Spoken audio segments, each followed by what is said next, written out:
Folks, Black Star Network is here.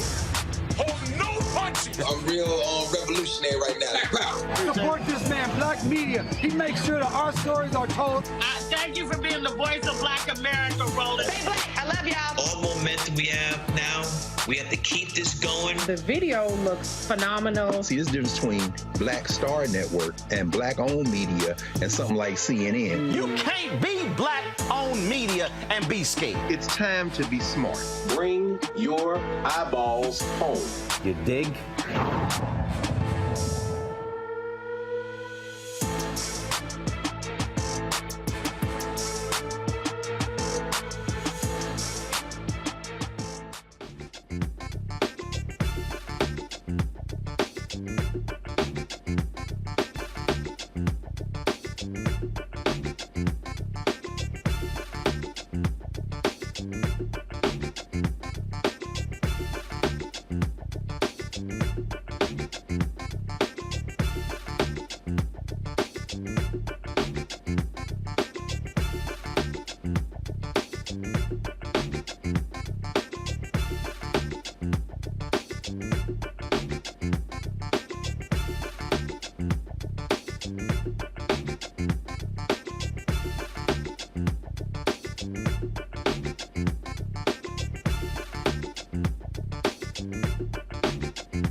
is Wednesday, August 30th, 2023. Coming up on Roland Martin Unfiltered, streaming live on the Black Star Network. Republicans continue the assault on black people. In Louisiana, a federal court rejects the state's motion to cancel a hearing in the congressional redistricting case to create a second black opportunity district in that state. We'll talk to a Louisiana representative about this issue. Also, in North Carolina, they are targeting a black Supreme Court justice. The North Carolina Judicial Commission is looking into, seriously, y'all, a complaint because she said she supports diversity. I'm not lying. White Republicans in Georgia, they are attacking District Attorney Fani Willis. Literally, they are pursuing the possibility of reprimanding her for bringing charges against Donald Trump. Yep, Fox News, those racists at it again. They literally think black men are so stupid that they are going to support Donald Trump because he got a mugshot. And AI is becoming more prevalent, and concerns about its potential dangers and impact on our identities are rising. We'll talk with an intellectual property attorney about this issue. It is time to bring the funk on Roland Martin Unfiltered, streaming live on the Black Star Network. Let's go. He's got it. Whatever the biz, he's on it. Whatever it is, he's got the scoop, the fact, the fine. And when it breaks, he's right on time and it's rolling. Best believe he's knowing. Putting it down from sports to news to politics. With entertainment just for kicks, he's rolling. It's on go, roll, y'all. It's Roland Martin, yeah. Rolling with Roland now. He's funk, he's fresh, he's real, the best, you know he's Roland Martin now.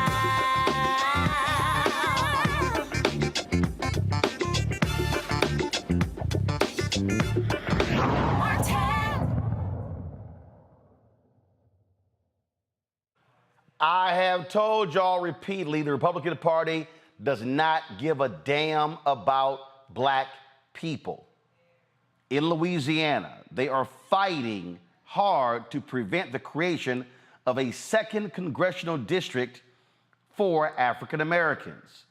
Yep, the Supreme Court, remember, sent a case back to the state court where the state is trying its best not to follow previous ruling. The Secretary of State, Kyle Ardon, tried to have an upcoming hearing canceled, but on Tuesday, the Middle District Court in Louisiana denied that motion, and the October 3rd hearing will go ahead as planned. Joining me now, Baton Rouge State Representative Denise Marcel. Denise, glad to have you on the show. So Representative Marcel, again, for people out there who don't understand, Louisiana has a sizable black population. A federal court ruled that black voters, again, when they looked at how the districts were drawn, there should be a second black district. The exact same thing happened in Alabama. Well, the white Republicans in Louisiana are not happy about that. You're absolutely correct, and thank you for having me on. Actually, I filed a bill on the House side, HB 4, to say that we should have the second congressional black district. The courts ruled that we were in violation of the Voters' Rights Act in Louisiana by not passing those districts. And, of course, as you have said, they don't want to listen to the law. They don't care about the law. They just want power. Again, for folks who don't know, what is the percentage of blacks in Louisiana? So we should actually have two, a minimum of two, but at least it could go up to as much as three. There should be two black districts, and then there should be an opportunity district as well. So it's a third. We have 6 congressional seats, and they only want to give us one congressional district. And they have defied everything that the law has said, everything that the judge has said, in an attempt to keep power over all of the districts except for the one that they've given us. Can you explain a black district and an opportunity district?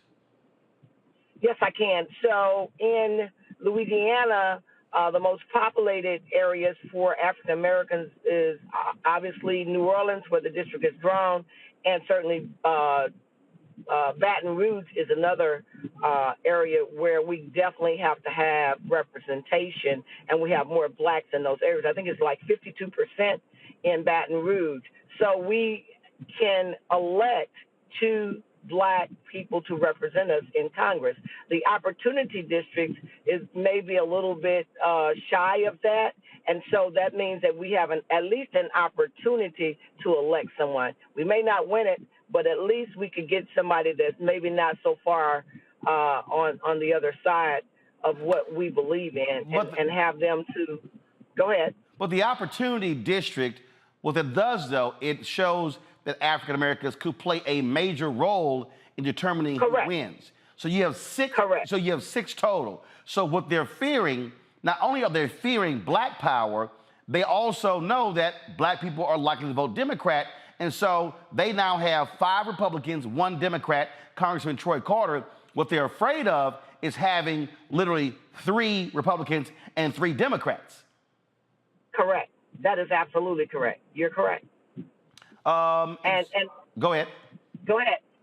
No, and I was just going to say, we fought very hard in the House, and we couldn't even get those bills out of the committees.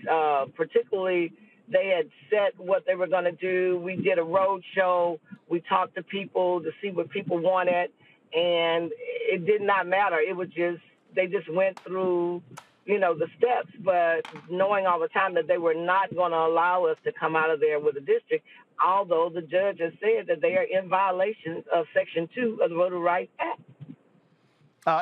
And really what we're seeing here, I mean, look, the Republicans in Alabama have made it clear that they are freaking out by this because, again, Republicans hold a slim lead in the House of Representatives, and the pathway to Democrats regaining power shockingly could come through the South. That's correct. If they were going to do what the law requires them to do, and it appears that they're not on that page at all. Well, we're going to be watching this. Keep up the fight there. It really is an important issue. And this is just one of the reasons why I keep saying to our people why we have to vote, why we must use that power, because they're doing everything to keep us from actually having power. Absolutely. I just left the Southern University, and I was registering all of the band members a few minutes ago, and that's exactly what I said to them. This is all about power. This is about your voting rights and using those rights to put people in places that represent what you want to see happen. And they are absolutely afraid of that. The Republicans are, and they don't mind doing what the law says not to do in order to get what they want. Indeed. Representative Marcel, we surely appreciate you joining us. Thanks a lot. Absolutely. Thank you for joining, asking me to join. Thank you very much. Got to go to a break. We come back. We're going to talk about North Carolina. We're going to talk about Georgia. Again, folks, I'm telling y'all, understand what is going on in front of us. Republicans, white Republicans, do not give a damn about black people. My book is called White Fear. They are afraid of black power.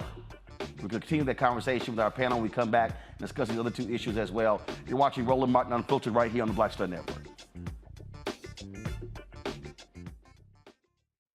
Hatred on the streets, a horrific scene, a white nationalist rally that descended into deadly violence. White people are losing their damn minds.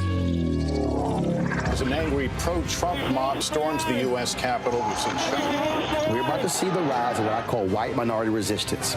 We have seen white folks in this country who simply cannot tolerate black folks voting. I think what we're seeing is the inevitable result of violent denial. This is part of American history. Every time that people of color have made progress, whether real or symbolic, there has been what Carol Anderson at Emory University calls white rage as a backlash. This is the rise of the Proud Boys and the Boogaloo Boys. America, there's going to be more of this. Here's all the Proud Boys, guys. This country is getting increasingly racist in its behaviors and its attitudes because of the fear of white people. The fear that they're taking our jobs, they're taking our resources, they're taking our women. This is white fear.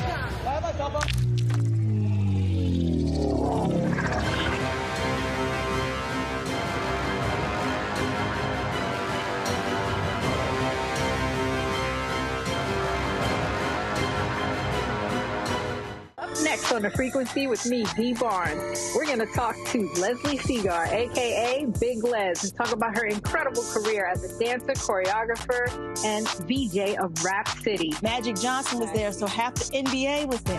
Iman the supermodel, so all the supermodels were there every day. Actors, Right. like it was a who's who of who's who. Right here on The Frequency in the Black Star Network. Hi, everybody. I'm Kim Coles. Hey, I'm Donnie Simpson. Yo, it's your man Deion Cole from Blackish, and you watch Roland Martin, Unfiltered.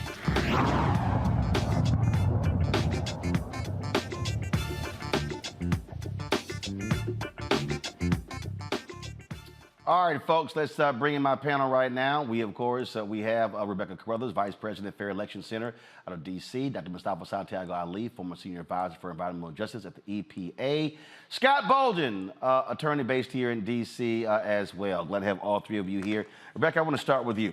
Look, run the numbers. It's very clear.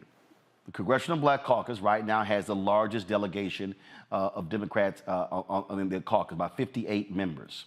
Florida Governor Ron DeSantis used his power. He basically blew off the legislature and destroyed 2 black districts there. Alabama fought the creation of a second black district. Louisiana fought the creation of a second black district. Right now, there literally could be 62 members of the Black Caucus. What they are afraid of, they do not want to see the expansion of black power, and they're doing everything they can to stop it from moving forward. Roland, there's been a clarion call with Black folks in this country. There's been a call for reverse migration, for folks to return back to the South and back to their Southern roots. And we have seen that happen over the last decade. And as a result, there's an increase in the population of Black folks in the South. I'm thinking about Louisiana. Louisiana is over 34% Black. When I think about North Carolina, it's over 22% Black. And so based upon proportional representation, we know that there should be more than just one Black protected seat in Louisiana, just like we know there should be more than one Black protected seat in Alabama, especially when you consider the Black Belt. And when you even see how the Black congressional seat in Alabama is so gerrymandered and drawn, it's not even an amoeba or a spider. It's just this really weird shape that doesn't even follow the rules of where congressional districts are supposed to be contiguous, meaning that the lines have to connect with each other, and it also has to be compact, and it also have to have people, similar types of people, or a compact community of interest that's placed within that congressional district. So what we see is we do see that there are Republicans who are trying to draw districts in a way to disenfranchise Black voters, and I think we reached the tipping point where that just can't happen anymore because the population shift has been too great. The thing here, Scott, and this is what I keep saying this, and I know I sound like a broken record to our audience.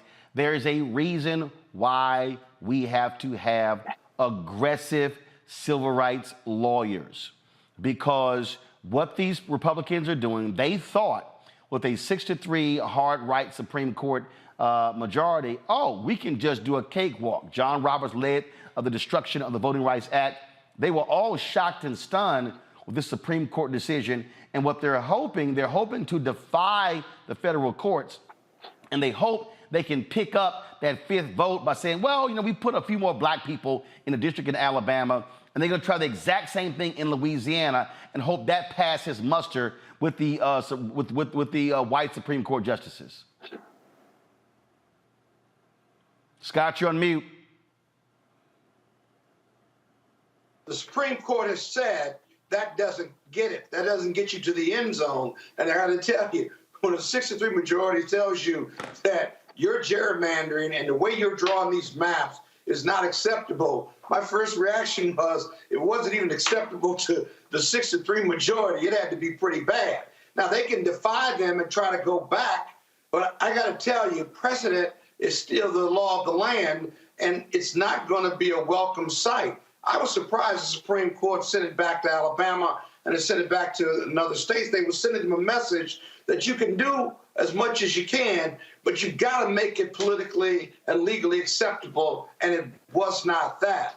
I often wonder, though, whether it's racism at the state level or simple politics. But the Republicans know that their policies are unpopular, they cannot win fair and square, and as a result, black people are the easiest to target because of that 6-3 majority.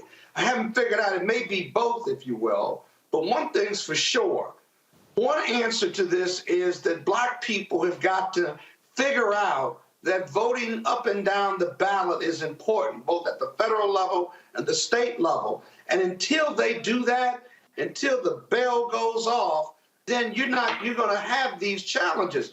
You know, Roland, 20 years ago, the Voting Rights Act was off the table regarding partisanship. Republicans and Democrats, as a formality, passed the reinstatement of the Voting Rights Act, especially Section 5 and Section 2, and now we're so partisanship, and because 2043 is coming, right? 2043 is coming, we're going to be a country of color.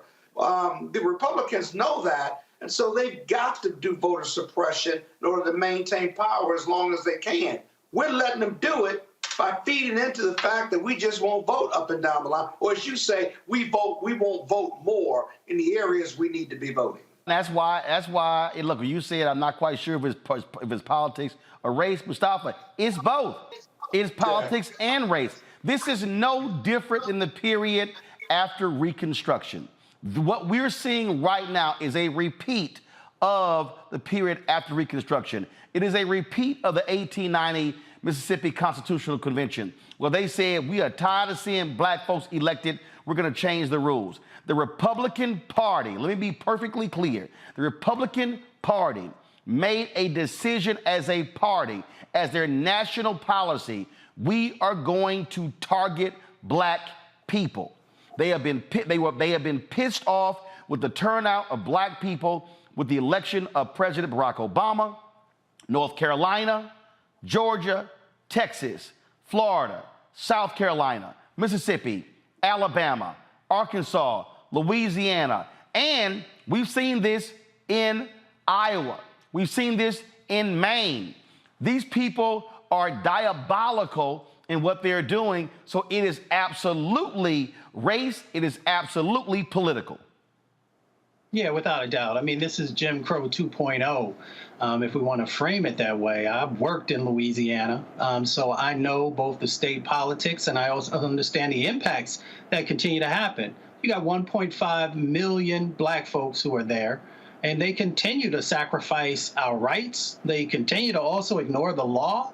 So I think that sends a very clear message. If the Supreme Court has told you that you have to do something, and then you continue to drag your feet, and you continue to sort of thumb your nose also at them, then it's pretty clear that they don't care what happens to black folks. So I think that we also just got to be very, very clear with folks that you got power in this situation. The power, of course, is being able to properly mobilize individuals, and that means that we have to get the resources on the ground today. Actually, it should have been there yesterday to better prepare folks, to educate folks about the power that exists inside of your vote, but also what's at stake. Because it is about your life. It is about the resources that also are tied to political power. And it is also about what the future will look like, not only for yourself, but for your children. So we have a responsibility in this moment, not just from our community, but others who say they are allies, to do what's necessary to address the egregious actions that are happening, but also to get people prepared to vote. And what they're also, again, doing, they are diluting. Check this out. This is what Louisiana claimed, Rebecca, when they were going before the Supreme Court. This is a piece from NBC News. It said the broader implication of the legal argument is based on are even more alarming. Louisiana is claiming that only black Americans who choose black or black and white on census forms should be considered black for the purposes of drawing racially inclusive congressional districts. They claim that those who identify as multiracial, say black and Latino or black and Asian, were wrongly used to bolster the calculations for black minority opportunity zones. They want to redefine black to actually push out certain black people, and that's why I keep telling these dumbass ADOS people and these dumbass FBA people who attack black immigrants, you're stupid because 10% of the black population today in the United States are black immigrants. And so if you're helping Republicans with that argument by saying it. So, like, first of all, Roland, for Louisiana to even try to define and say what black is, this is the same Louisiana that had the 1/8 rule, the 1-drop rule, the octoroon rule, the quadroon rule. But now they're going to determine on who's black and who's not. And then I will also say understanding the history of Louisiana, especially its connection to those Afro-Caribbeans who went back and forth between Louisiana and within the Caribbean across a variety of islands. So even like the history of Louisiana, I don't think Louisiana gets to tell black folks who gets to determine who's black. And I mean, I couldn't even get past that. And I can't believe they even submitted that type of argument, knowing Louisiana's history. Well, again, what people have to understand, Scott, these are the legal maneuverings of Republicans. This is what they are doing. They're perfectly clear in doing it. And so folks have to understand they're trying every possible way to limit black power. Well, I just want you to know that the white racist Republicans in Louisiana, their ancestors are turning over in their grave because they are now no more 1-drop rule. Next thing you're going to do, you're going to be able to marry their daughters and granddaughters because 1 drop of blackness does not make you black anymore. Hallelujah, I guess. I don't know. But my goodness gracious, white people are so arrogant and so privileged, they want to now define what's black or not black. They hate black people and brown people, but for voting rights purposes and redistricting, they want to tell you what's black and what's not black. You can't be African, you can't be Caribbean, you can't be French. You got to be 100% American Negro in order to count for your census and for your redistricting. I've heard everything. Well, that's my comment. Mustafa, keep in mind that, again, this is nothing new here. This same story shows this here. And go to my iPad. In 1970, Louisiana passed the Black Blood Law, which was an effort to mathematically determine race. The law determined a Louisianan to be white if he or she possessed 1/32 or less of Negro blood. Now, the law was overturned was banned in 1983, and again, it was very similar to the 1-drop rule. This is what you're dealing with, and again, for everybody to understand something, that law was passed in 1970. I'll be 55 in November, which means that somebody who was in the legislature then, they could still be there, and they got sons and daughters. Let's just be real clear what's going on here.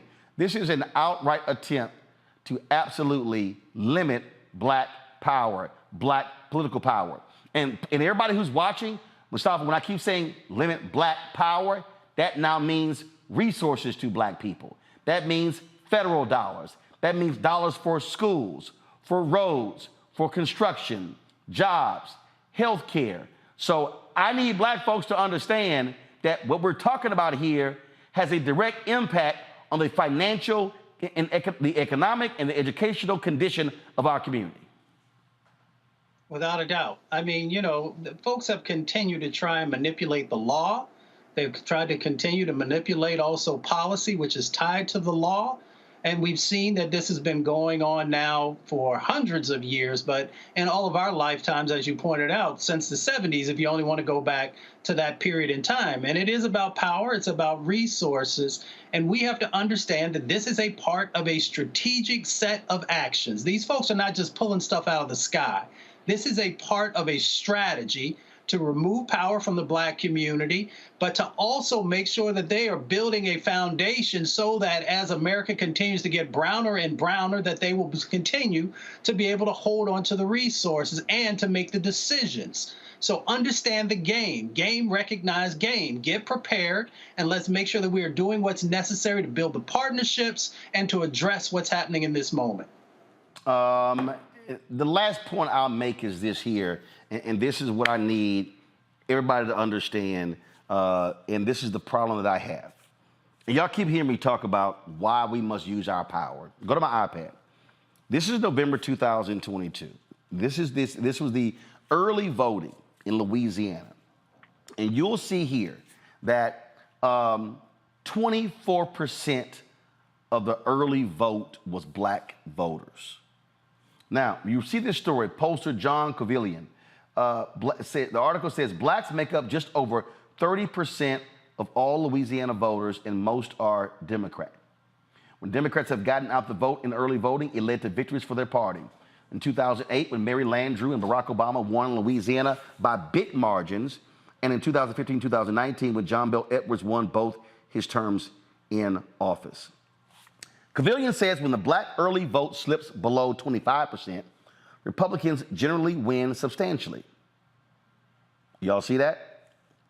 So let me say this here to black folks in Louisiana. Gary Chambers told us the exact same thing. The numbers are abysmal. And so here we are fighting for a second black congressional district. But part of the problem here is that black folks are not turning out in proper numbers in Louisiana. Y'all repeatedly have heard me say that we have to be voting at 65, 70, and 75% of our numbers. If we do that, we literally are controlling elections. And so we can't complain about what we're not getting when we are not showing up. Now, I know people then say, well, Roland, people are dissatisfied and people have to be motivated to vote. Okay, here's the vote motivation. You ain't gonna get shit if you don't vote. So when you say I want something, and if you're in Louisiana and there are 6 members of Congress and 5 Republican and 1 Democrat and 5 hard right-wing Republicans like Clay Higgins, what you think you're gonna get? So at some point, we're going to have to understand that literally our power is sitting at home on the couch, in front of a television, playing on social media, and standing on a street corner. I'm telling y'all, if we maximize our vote and white voters stay right here, we can dominate elections nationwide, especially in the South. And speaking of the South, we come back. We're going to talk about North Carolina and Georgia, where Republicans, white Republicans, are attacking 2 black women. I'll explain. You're watching on YouTube, hit the like button. Also, support us by downloading the Black Star Network app, Apple phone, Apple TV, Android TV, Roku, Amazon Fire TV, Xbox One, Samsung Smart TV. You can also join our Bring the Funk fan club. Send your check and money orders to P.O. Box 57196, Washington, D.C. 20037-0196. Cash App, $RM Unfiltered. PayPal, R Martin Unfiltered. Venmo is RM Unfiltered. Zelle, Roland at RolandSMartin.com, Roland at RolandMartinUnfiltered.com. Be sure to get a copy of my book, White Fear, How the Browning of America is Making White Folks Lose Their Minds. I'll be right back. You go into a barbershop in a 700 credit score neighborhood, black or white, they're talking about their ideas and they're talking about how they're going to move on those things. You go to a barbershop in a 500 credit score, equal brilliance, but bad culture, they're talking about other people. You go to a winner's barbershop, here's what I'm doing. You go to the barbershop of where people feel defeated, they talk about other people, either celebrities or people they admire, but also often, I don't like Joe. I don't like Roland Martin. Well, let me tell you something. I don't understand people. How could you not like anything here you see? You should just be like, this is amazing. It's cool. You may not even like how he does it or how I do it, but it's like, you know what? They're succeeding. They're killing it. All you should be is, that's fantastic. fantastic. But if I don't like me, I'm not gonna like you. If I don't feel good about me, it's hard for me to feel good about you. If I don't respect me, don't expect me to respect you. If I don't love me, I don't have a clue how to love you. And here's the big one. If I don't have a purpose in my life, I'm gonna make your life a living hell.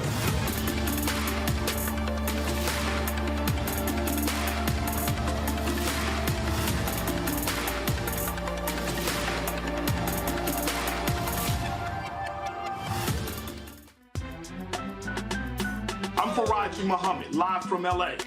And this is The Culture. The Culture is a two-way conversation. You and me. We talk about the stories, politics, the good, the bad, and the downright ugly. So join our community every day at 3 p.m. Eastern and let your voice be heard. Hey, we're all in this together. So let's talk about it and see what kind of trouble we can get into. It's The Culture, weekdays at 3, only on the Black Star Network. Hello, I'm Marissa Mitchell, a news anchor at Fox 5 DC. Hey, what's up? It's Tammy Roman, and you are watching Roland Martin Unfiltered.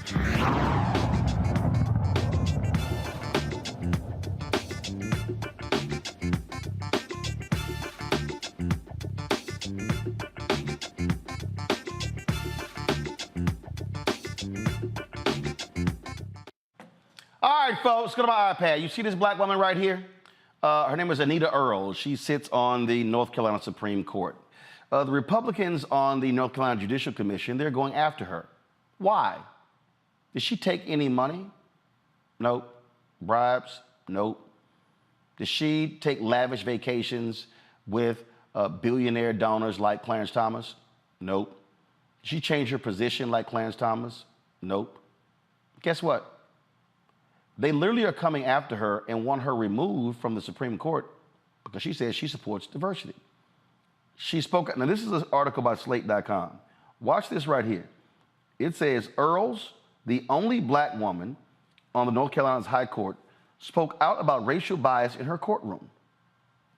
She spoke about the few clerks of color the court employed and how her colleagues treated certain attorneys, including a black woman who argued before them. Now they are targeting her.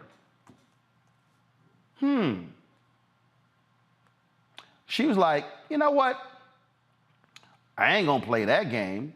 Y'all wanna sit here and come after me, so I'm gonna fight back. So Earls has been doing that, and so what did she do? She said, I'm hitting y'all ass with a federal lawsuit. Go to my iPad. She filed a complaint in the district court requesting a declaratory judgment and injunction to stop the Judicial Standards Commission from continuing to investigate and potentially punishing her for exercising her First Amendment rights and speaking about the lack of diversity in the state judiciary.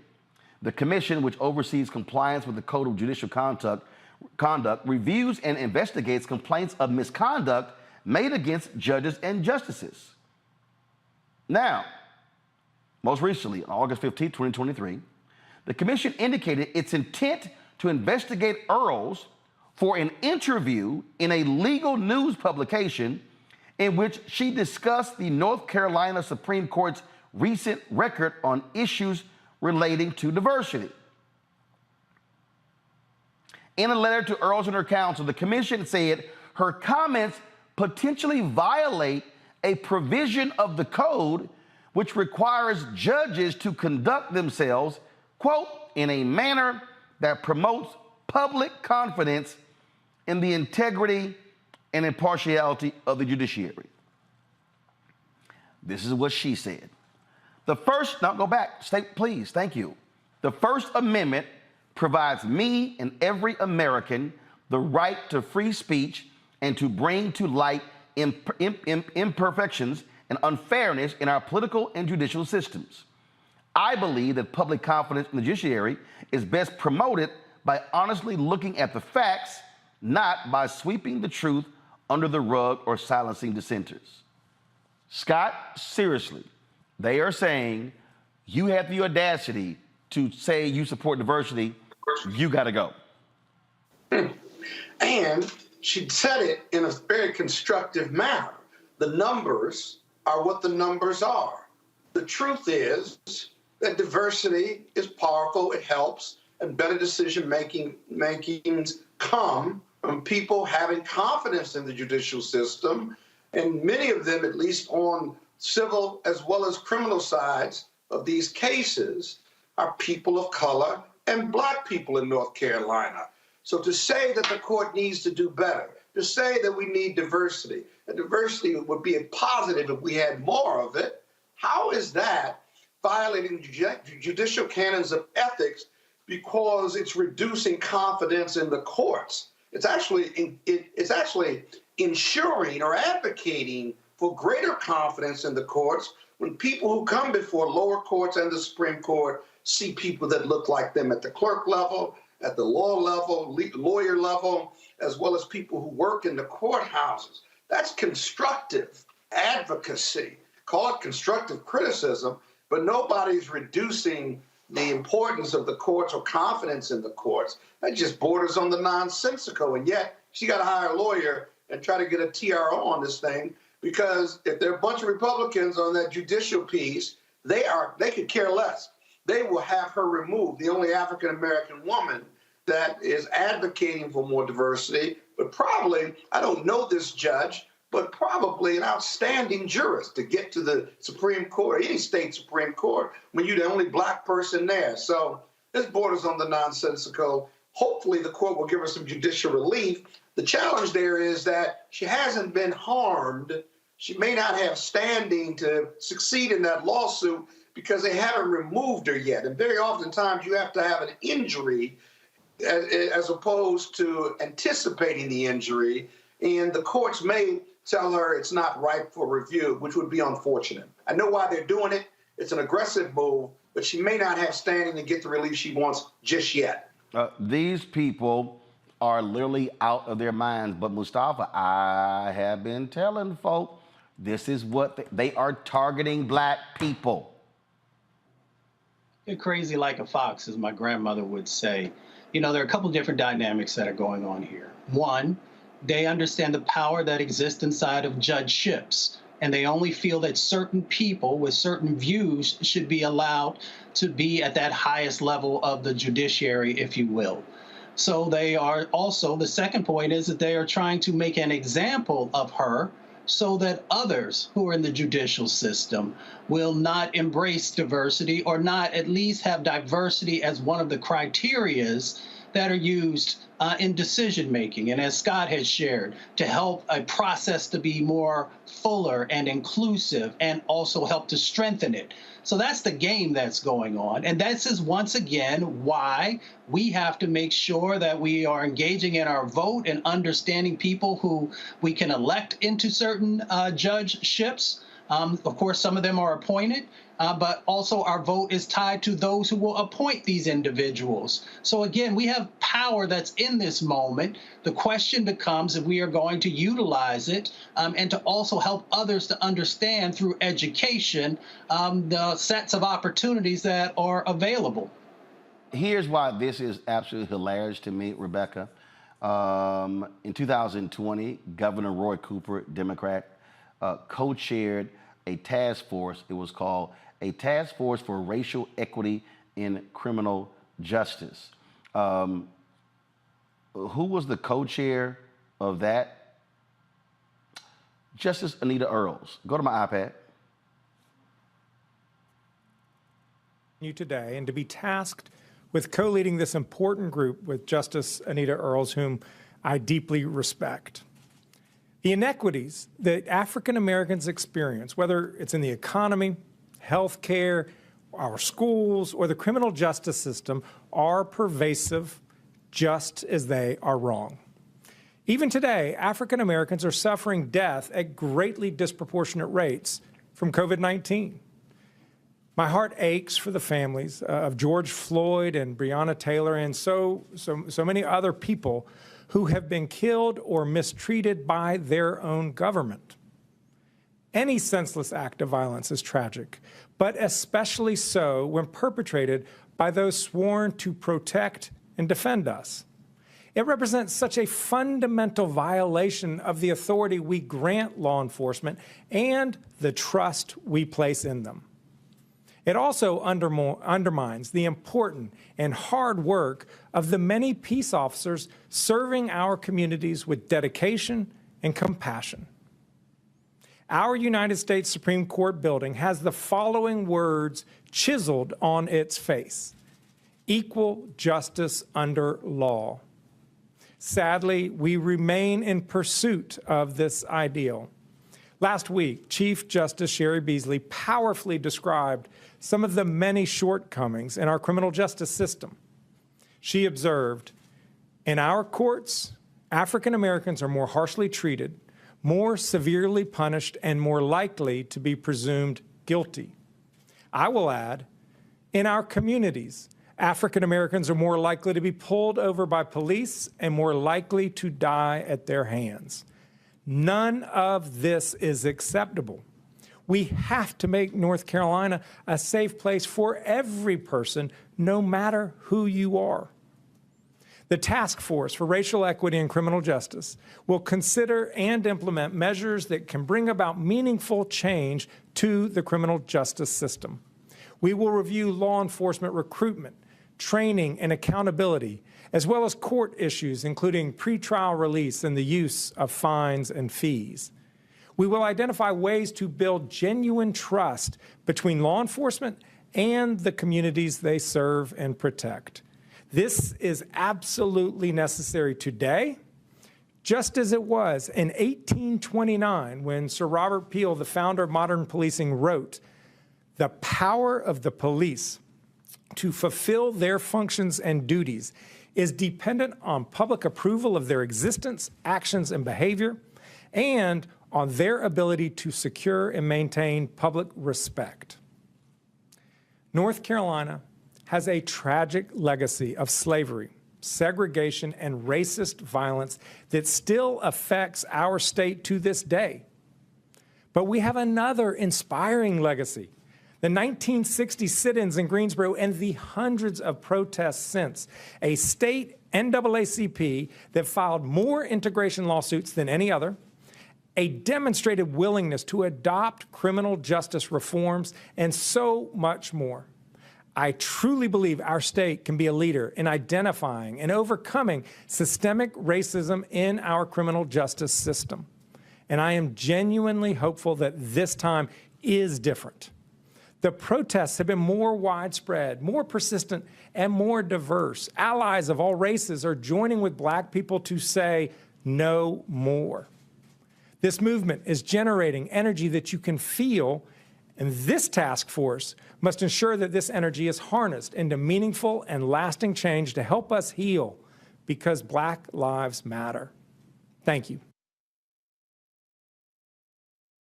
Now, why did I play all of that? I played all of that, Rebecca, because it was 2020. You heard the mentioning of Sherry Beasley. At the time, she was the Chief Justice of the state Supreme Court. Democrats had a majority in the Supreme Court. He's a Democratic governor. What has changed in North Carolina? One, after November 2022, guess what? Republicans then flipped the state Supreme Court. They now control it 4-3. They now have a supermajority in the legislature. And so now they're using that power to target Democrats and definitely Black people. They recently passed their voter suppression bill. You see this effort here. It is an all-out assault on Black folks and democracy in North Carolina by white conservative Republicans.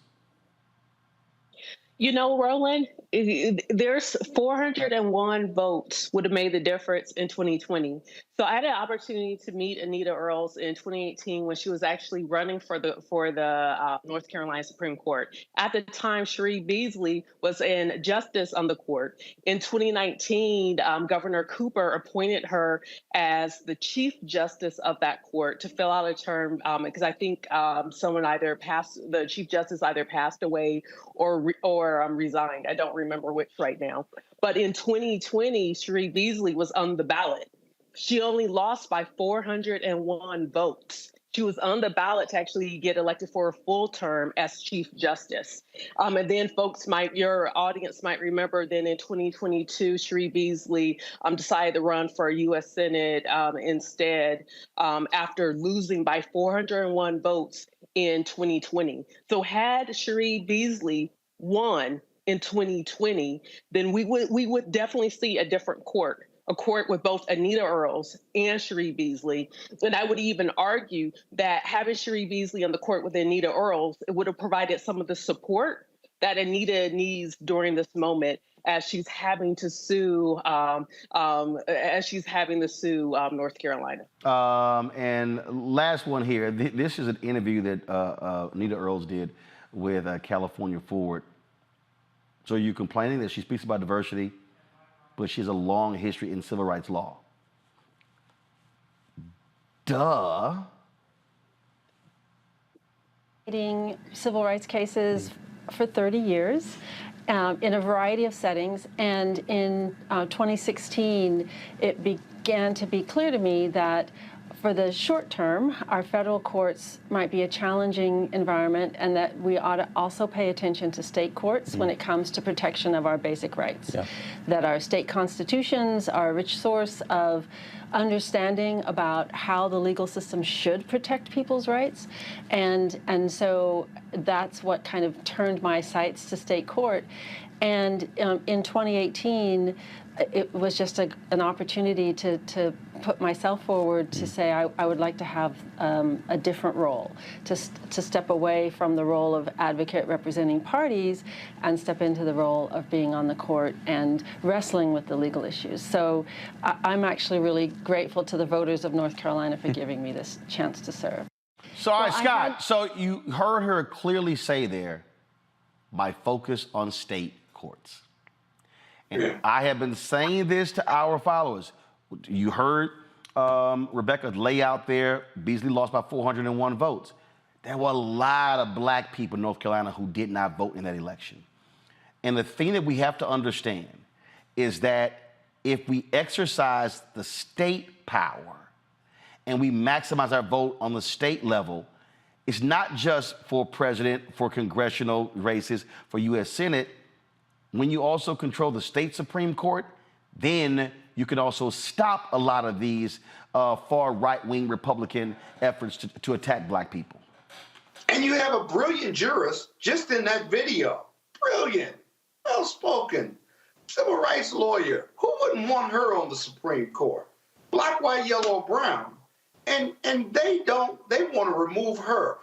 With Cherie, who spoke out again for diversity, they didn't go after her. Now, you explained that the Dems controlled it, right? But nevertheless, doesn't really matter because they're going after her now as opposed to Cherie. And despite the politics, there's some history here of not attacking Supreme Court justices in North Carolina who speak about not just diversity, but the racism in the state court system. And so you got to vote up and down ballot, and you got to vote early and often. I grew up in Chicago. I've been voting since I was 13, but that's another story. But I wish we could vote more often in these states and these jurisdictions, because that's why this Judicial Commission can remove her. They have the power to remove her if she doesn't win this lawsuit. Then they're going to appoint somebody else, maybe white. You can see how the ramifications continue to just knock down these blocks. And then it's black women, man. Have you noticed black female prosecutors, black female judges just get the ire of white conservatives at the state level, even federal level. I mean, they're just the unmitigated attacks on black women, lawyers, and judges. It's just unbelievable, and just naked aggression towards them. And the process has to run its course. And there's nobody to stop it. Why? Because Republicans are in control of many of these investigations and prosecutions going on. Another reason why black people need to be voting more often at the state level. And there you go. Hold tight 1 second, folks. We come back. We will talk about how Republicans are now trying to go after, another black woman, this time in Georgia, Fulton County DA Fani Willis. Do y'all see the theme here? Why did I write my book, White Fear? How the browning of America is making white folks lose their minds? They are targeting black elected officials, which means they are targeting you because you dared to put these people into office. Also, breaking news, the State Attorney General of New York, Tish James, she wants a judge to go after Donald Trump.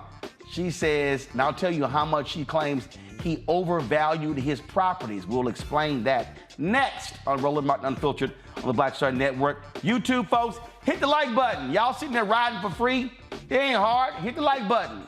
We should easily be at 2,000 likes on YouTube right now. So please do so. I'll be right back.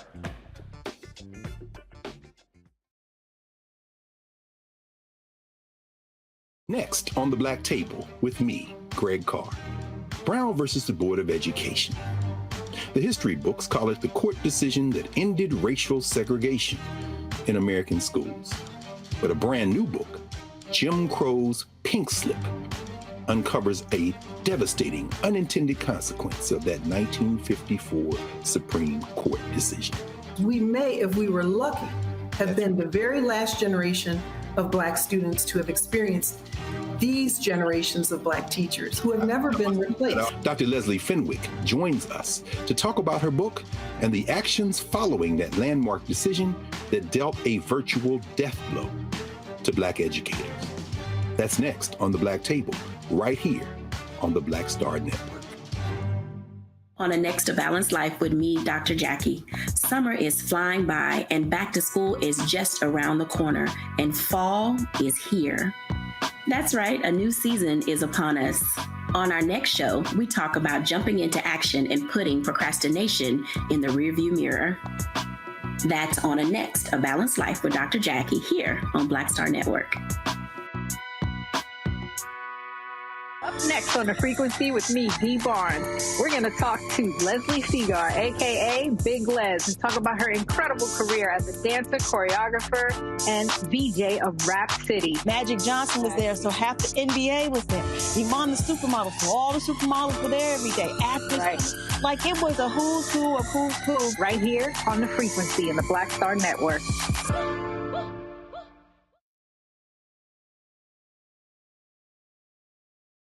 Hatred on the streets, a horrific scene, a white nationalist rally that descended into deadly violence. White people are losing their damn minds. As an angry pro-Trump mob storms the U.S. Capitol, we've seen shooting. We're about to see the rise of what I call white minority resistance. We have seen white folks in this country who simply cannot tolerate Black folks voting. I think what we're seeing is the inevitable result of violent denial. This is part of American history. Every time that people of color have made progress, whether real or symbolic, there has been what Carol Anderson at Emory University calls white rage as a backlash. This is the rise of the Proud Boys and the Boogaloo Boys. America, there's going to be more of this. Here's all the Proud Boys, guys. This country is getting increasingly racist in its behaviors and its attitudes because of the fear of white people. The fear that they're taking our jobs, they're taking our resources, they're taking our women. This is white fear.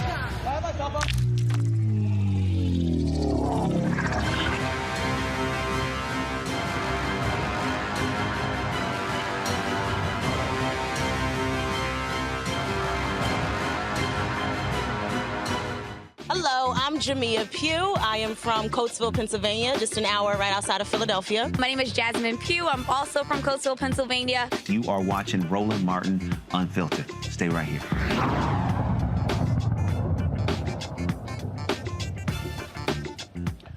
Well, you got some Republicans in Georgia. They're pissed off at Fani Willis, the Fulton County DA, because she dared indict Donald Trump and 18 others on RICO charges. Georgia State Senate Majority Leader Steve Gooch said in a recent interview that Republican leaders could hold hearings into whether Willis is using her position in a political manner for accusing Trump and his 18 co-defendants of trying to overturn the 2020 election. He says he sees Senate Bill 92, a new law empowering a state panel to investigate and oust wayward prosecutors, as a powerful, quote, tool in the toolbox that, unquote, that Trump's allies can deploy to delve into Willis's use of public resources. Now, Congressman Andrew Clyde wants to use an upcoming appropriations bill to slash federal funding for attorneys who've dared to charge Trump. Defund the cops. And also that nutcase Marjorie Taylor Greene, she's pushing for a House Judiciary Committee investigation into how much Willis's office received in federal dollars and whether it has interacted with White House officials during the state's election probe. This is real simple, Mustafa.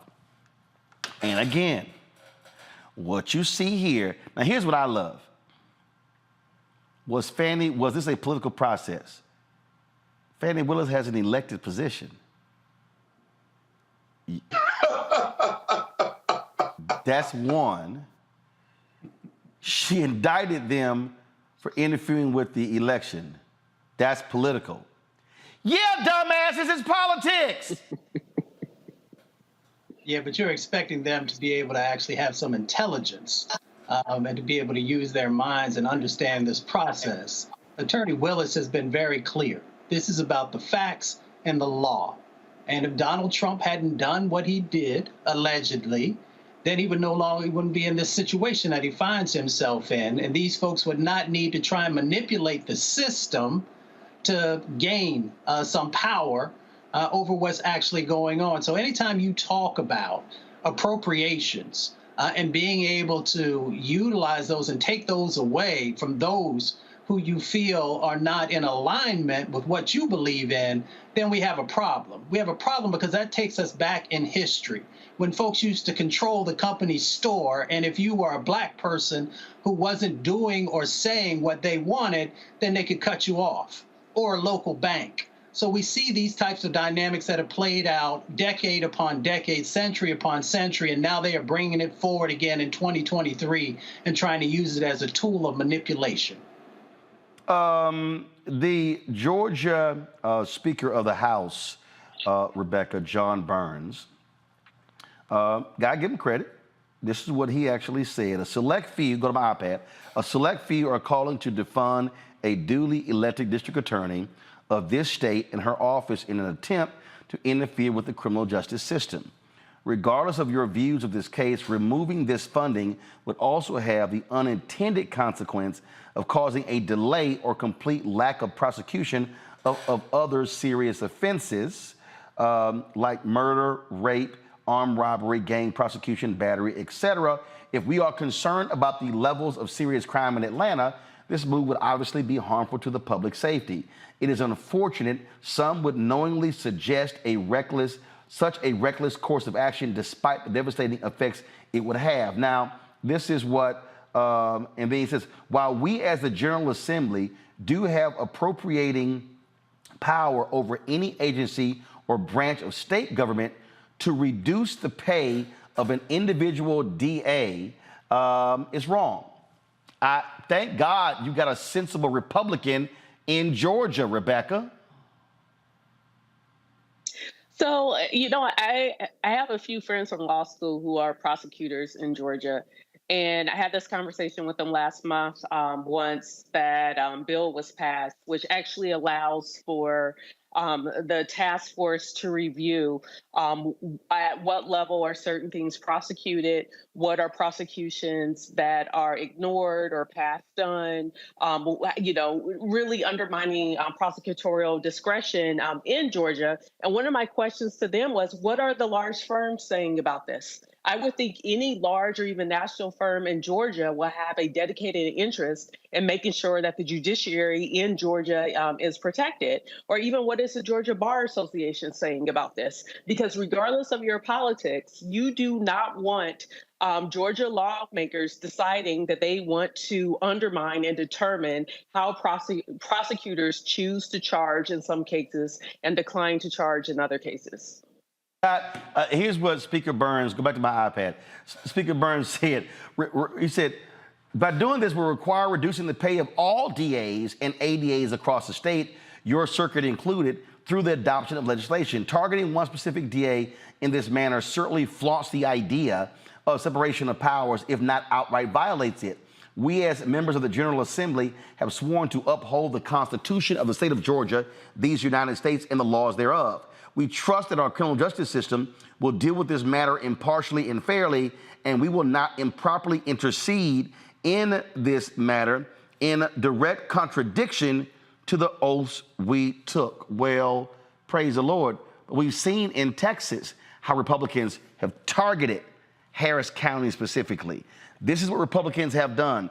They have been so malicious that they have said, oh yeah, we're pissed off at you. We're going to target you directly.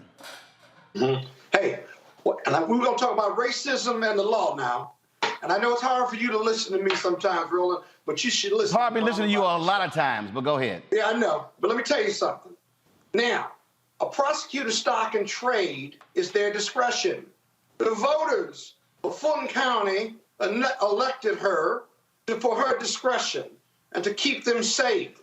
They elected Marilyn Mosby in Maryland, Kim Foxx in Chicago. Now you have these new laws being passed when black people are being elected prosecutors. You didn't have it when they were white men and white women because they trusted the judgment of those that looked like them. But when black women and black men begin to have that power and the discretion, this legislature wants to substitute their judgment for that of Fani Willis. And every other black prosecutor, you see them passing these laws now, which is wholly inappropriate because the legislature has nothing to do with the executive. The prosecutor is in the executive branch. The legislature is in the legislative branch. But you have these conservative Republicans who don't trust. Their privilege doesn't trust the judgment of a black woman in this case. Oh, and by the way, did you read the indictment against Donald Trump and those other 18 people? It was a speaking indictment.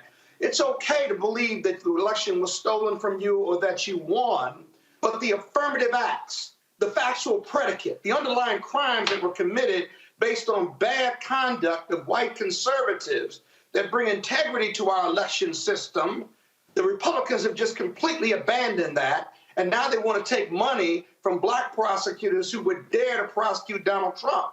Although he's been prosecuted 4 times, or going to be prosecuted 4 times, 91 felony counts. For him to get out of that, he got to run the table. No one in the history of America has beaten 91 felony counts. And if you don't plead out and you get convicted of one of those, 1, maybe 2 or more, you're going to jail. I don't care who you are. Donald Trump is going to jail if he gets convicted. So you juxtapose that with this discretion or this legislation that wants to cut funding. Even the feds want to cut funding from Alvin Bragg and these other folks for the audacity. Their white privilege that they did not earn is driving these legislative decisions to undermine the discretion of these very talented and brilliant black people who would dare to serve as prosecutors. That's what's going on. That's the racism, and that's the undermining of the law and the legal minds of black people who are prosecutors at the state level. It's got to stop. Well, speaking of that, Scott. Thank you for listening to me. Yeah, okay, all right, got you. See, the Attorney General out of New York State, this breaking news, she wants a judge to make it clear that Donald Trump, go to my iPad, Donald Trump overvalued his properties by up to $2.2 billion. Of course, he's a civil trial in New York in October, and she's saying point blank, they constantly lied about the assets, lied in trying to get loans and things of that nature, and oh boy, talk about going after his neck, Scott. Now granted, this is civil, but this hits his ego because remember, everything is about, I'm a rich man, I'm a billionaire, and she's like, nah, you're a fraud. Yeah, and what she's going to do is she's going to use, this is what real estate developers do. They undervalue their property for assessment purposes and to save taxes. They overvalue it when they want to get loans against those properties. And so they're 2 inconsistent positions. And what Tish James, my law school classmate, is going to do, she's going to look at the tax information they submitted. She's going to look at the loan information that he got from several banks, right, to borrow against these properties and say they're completely inconsistent. One of them was a lie. The court's going to figure out, or the jury's going to figure out who's lying about what. But you can't have these two inconsistent pieces. Real estate developers do it all the time. That's how he's going to be found liable and have to pay back $2 billion or more. And it's going to be an easy case to try. A lot of documents, but in the end, you got a lie here on the left, a lie here on the right, somebody lying, and somebody's liable. And that's going to be the Trump organization and Donald Trump, who's CEO and founder. Rebecca, this is from the New York Times. Go to my iPad. Before any of those criminal trials will take place, Mr. Trump is scheduled for a civil trial in New York in October. During the trial, the Attorney General, Letitia James, will seek to bar him and 3 of his children from leading their family business, the Trump Organization, and to require him to pay a fine of around $250 million. She said the fraud was so pervasive, she said in the court filing, that Mr. Trump had falsely boosted his net worth by between $812 million and $2.2 billion each year over the course of a decade. Quote, based on the undisputed evidence, no trial is required for the court to determine that defendants presented grossly and materially inflated asset values.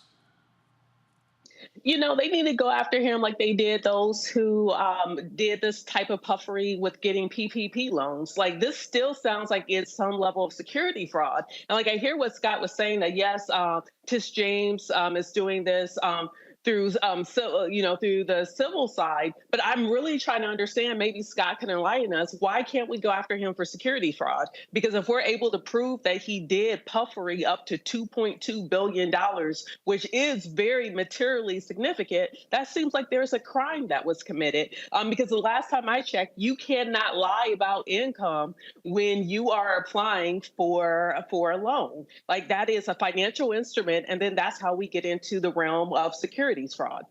Mustafa, again, this is what the New York Times reporting on this filing, which was unsealed moments ago. Go to my iPad. In her new filing, she wrote that given the way that the worth of Trump Tower was calculated in 2018, it was overvalued by nearly $175 million. The following year, she said, the value of the building was falsely boosted by nearly $323 million. To Scott's point, Mustafa, this is what they said, quote, at the end of the day, this is a documents case. The filing unsealed on Wednesday said, adding that the documents left not a shred of doubt that Mr. Trump's annual financial statements, quote, do not even remotely reflect the estimated current value of his assets. Those letters and numbers on those pieces of paper tell the truth. And they also highlight the lies that were told and the over-evaluations, and he will be held accountable. As Scott said, it's going to be hard to get around that one. Well, and they also are claiming, the Trump people are saying that, well, a recent decision said that, well, a lot of this stuff happened too long ago and should not be a part of this whole decision here.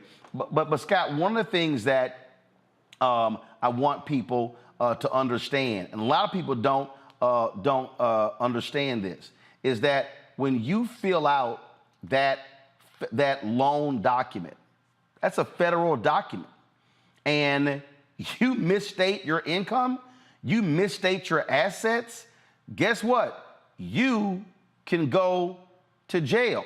Now, a former Texas Attorney General, Democrat, guess what? He went to prison. And so this was somebody who many people talked about could be a future governor one day. But the reality is he filled out loan applications, misstated income. That's how they got his ass. He went to prison.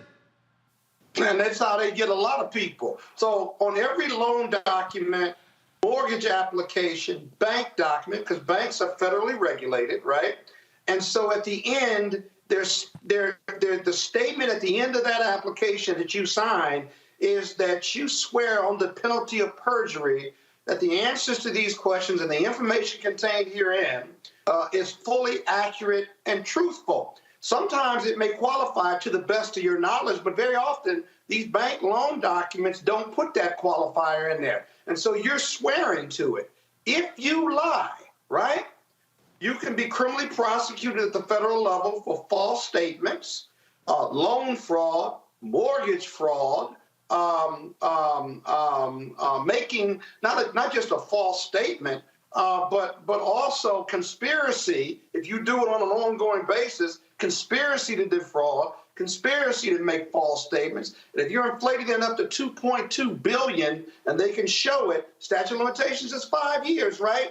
But if you add a conspiracy charge, that waives that 5 years. Someone, whether it's the feds or the state prosecutors, ought to be looking at that. They may have just passed on it because their discretion. But here again, you're right, Rebecca, a $2.2 billion overestimation over 10 years on several properties, right?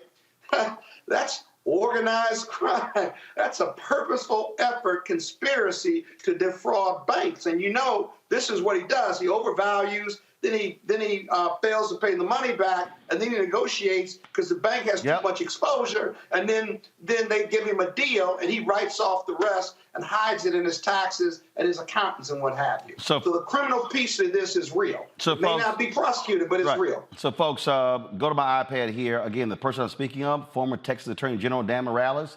This is from the Texas Tribune. It says right here, in one set of charges, Morales is accused of moving $400,000 from his campaign accounts to his personal accounts, then using the money to buy a $775,000 home. He's charged with lying on the application for a $600,000 mortgage loan and with signing a federal income tax return that year that said he and his wife earned less than $40,000 in joint taxable income. The point here is that these were criminal. Dan Morales went to prison, y'all. The reality is, this is a civil trial in New York. To Scott's point, they could go after him for criminal. They're choosing not to, but his actions are indeed criminal. Hold tight 1 second. Guess who's about to have some money problems? Messing around with Donald Trump. Rudy Giuliani. Remember them two sisters he lied about in Georgia? Oh, his punk ass got hit today. Oh, yeah. His broke ass will have to make it rain. Rebecca's over there talking about he got to do this here. Well, we are talking about Georgia, and we ain't talking about Magic City, Rudy. I'll explain when we come back on Roland Martin Unfiltered on the Black Star Network. When you talk about blackness and what happens in black culture, we're about covering these things that matter to us, speaking to our issues and concerns. This is a genuine people-powered movement. There's a lot of stuff that we're not getting. You get it, and you spread the word. We wish to plead our own cause. Too long have others spoken for us. We cannot tell our own story if we can't pay for it. This is about covering us. Invest in black-owned media. Your dollars matter. We don't have to keep asking them to cover our stuff. So please support us in what we do, folks. We want to hit 2,000 people, $50 this month, raise $100,000. We're behind 100,000, so we want to hit that. Y'all money makes this possible. Check some money orders. Go to P.O. Box 57196, Washington, D.C. 20037-0196. The Cash App is $RM Unfiltered. PayPal is R Martin Unfiltered. Venmo is RM Unfiltered. Zelle is Roland@RolandSMartin.com. On the next Get Wealthy with me, Deborah Owens, America's Wealth Coach, I'm sure you've heard that saying that the only thing guaranteed is death and taxes. The truth is that the wealthy get wealthier by understanding tax strategy.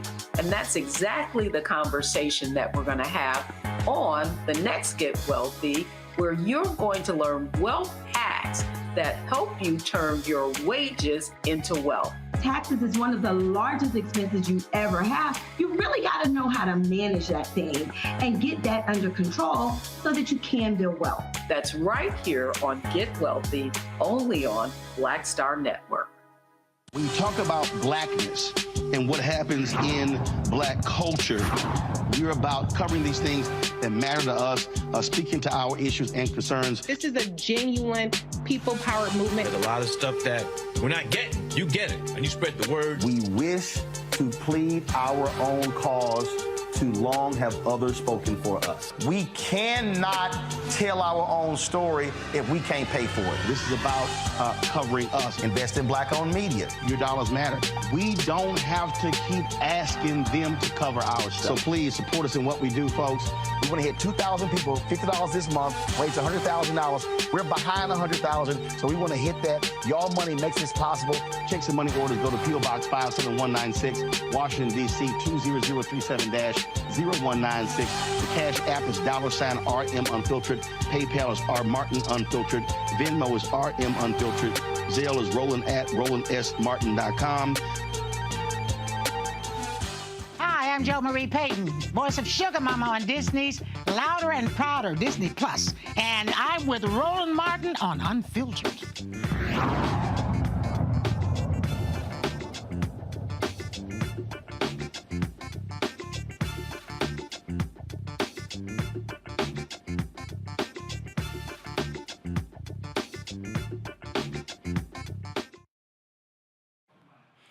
Oh, shit. Rudy Giuliani got to pay up, y'all. That's right. He also got to pay millions after a Georgia judge issued a default judgment against him in a defamation suit.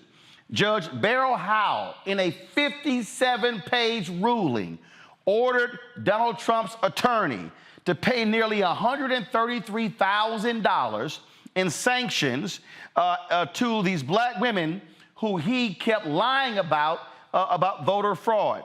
She admonished Giuliani's failure to turn over the documents as, quote, willful discovery misconduct. Fulton County election workers Ruby Freeman and Shay Moss sued Giuliani in December 2021 for saying the pair helped commit supposed election fraud during the 2020 presidential election. Now, earlier this year, the court filing, he conceded that he knowingly made false statements against the two women, but argued his comments were constitutionally protected. What the hell is that? The judge said Giuliani has to pay the fines by September 20th, which will cover Freeman's and Moss's legal fees incurred while attempting to obtain financial documents and information related to Giuliani's Common Sense podcast. A trial will determine any damages in the case. And Scott, here's what's crazy. In her ruling, she laid out that the jury will get to hear him refusing to turn over the documents, that could impact, the judgment. Rudy may have to pay these sisters a whole lot of money. See what happened? And remember, Donald Trump still owes his ass $3 million in legal fees and won't even pay it. Yeah. You know, we haven't even gotten to the damages phase yet, but he's paying their legal fees already, and he's really handled this case in a very egregious manner. Every day he paying the interest. right. You know, but Roland, what I don't like about this case, and it really undergirds this whole race, conservative, Republican approach to undermining our democracy in this election. They did these two sisters because they thought they were expendable. That white supremacy and white privilege, he saw them as targets. They were poor, not poor, but they're working class black people just doing their jobs. They chose those two black women because they thought they were expendable and no one would care about them. The justice would never get justice in Georgia because they were white men elected, Trump, Republican, MAGA, all of that. And this decision by the court that is going to continue to be bad for Rudolph Giuliani is showing us and telling him and Trump and others that these two black, hardworking women who were part of making democracy real at the state level, they were not expendable. You cannot just say these things and do these things. These people were threatened with violence. People drove through several states to go to their homes. They had to leave their homes. And so this is what real justice looks like for them, even if it's on the civil side. They're going to get justice on the criminal side, too, because a lot of people are going to go to jail, I predict. but this is the real justice for these two black women, and it's appropriate, and it's just good. It's a good decision and good results for her, and it's going to keep on giving them good results because of how they were victimized by Rudolph Giuliani and the Republicans. Mustafa, I love Rudy Giuliani's attorney. This ain't right. Her ruling was too long. They literally said these are normally 2 to 3 pages. This was 57 pages. This was too long. Oh, shit. Mustafa, they literally complained that her ruling was too long. Oh, no. I mean, I read it, so I heard what was going on there. You know, God don't like ugly. And you know, these types of things always end up getting addressed. You know, those sisters were walking in their purpose and their truth, even though when they were attacked, you know, they were able to stay steadfast. And now folks are going to have to write some big checks because of all the things that those sisters had to go through and will continue to go through. So if folks are worrying about a 3 or 4 page, set of words that has been shared, that is nothing in comparison to what these sisters had to go through. So, you know, if you want to act up, you're going to write a big check to pay for your acting. The Lincoln Project put out this video here, which features some of the testimony from these sisters. Rebecca, I want to play this and get you to comment again. I mean, Donald Trump and Rudy Giuliani attacked these sisters vehemently. I mean, they trashed them. They put their names out there. They had to move. They were scared for their life. I mean, the hell that they went through for just working an election was shameful. Watch this video.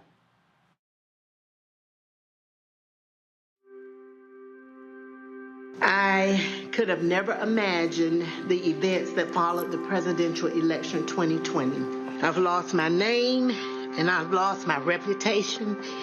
I've lost my sense of security, all because a group of people, starting with number 45 and his ally, Rudy Giuliani, decided to scapegoat me and my daughter, Shay, to push their own lies about how the presidential election was stolen. We had at least 18,000, that's on tape. We had them counted very painstakingly, 18,000 voters having to do with Ruby Freeman. She's a vote scammer, a professional vote scammer and hustler. Around the week of January 6th, the FBI informed me that I needed to leave my home for safety.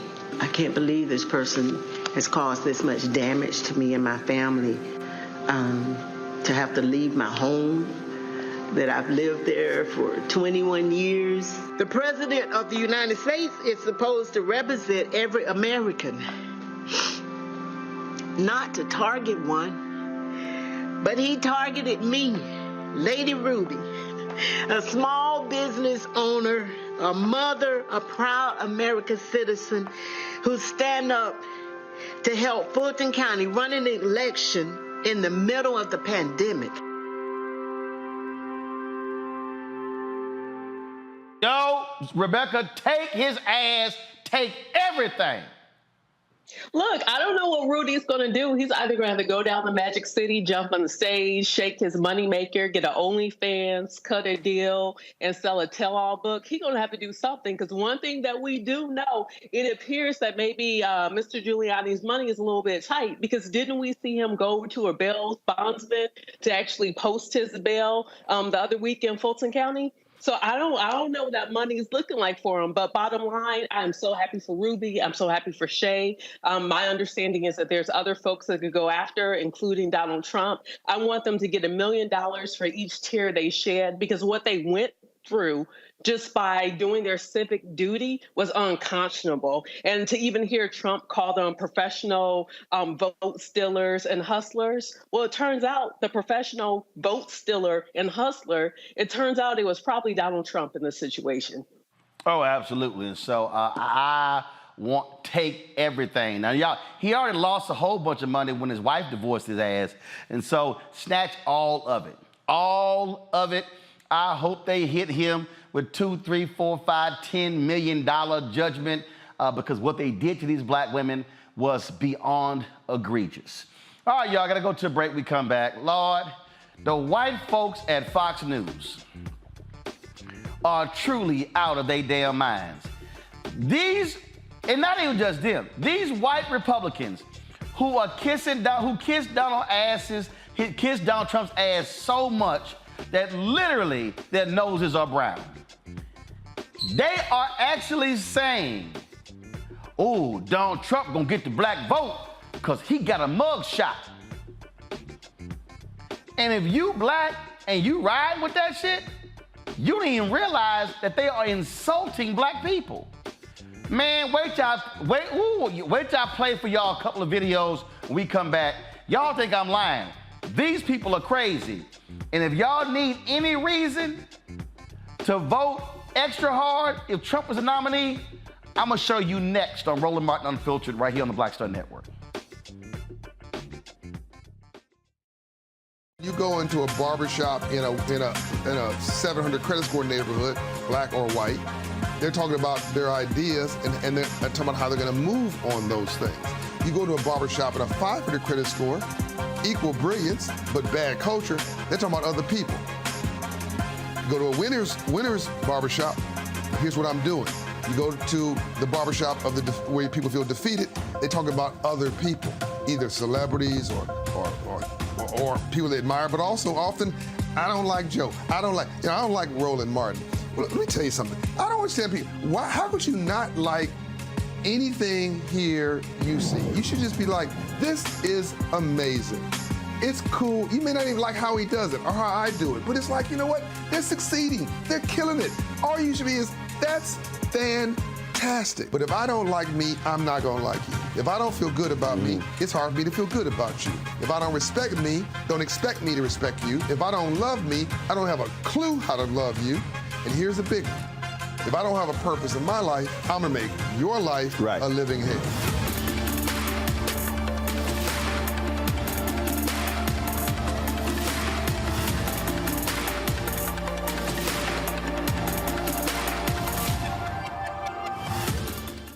Next on the Black Table with me, Greg Carr.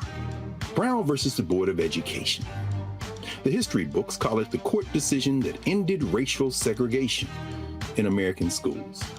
But a brand new book, Jim Crow's Pink Slip, uncovers a devastating unintended consequence of that 1954 Supreme Court decision. We may, if we were lucky, have been the very last generation of Black students to have experienced these generations of Black teachers who have never been replaced. Dr. Leslie Fenwick joins us to talk about her book and the actions following that landmark decision that dealt a virtual death blow to Black educators. That's next on the Black Table, right here on the Black Star Network. Hi, my name is Freddie Ricks. I'm from Houston, Texas. My name is Sharon Williams. I'm from Dallas, Texas. Right now, I'm rolling with Roland Martin, unfiltered, uncut, unplugged, and undamn believable. You hear me?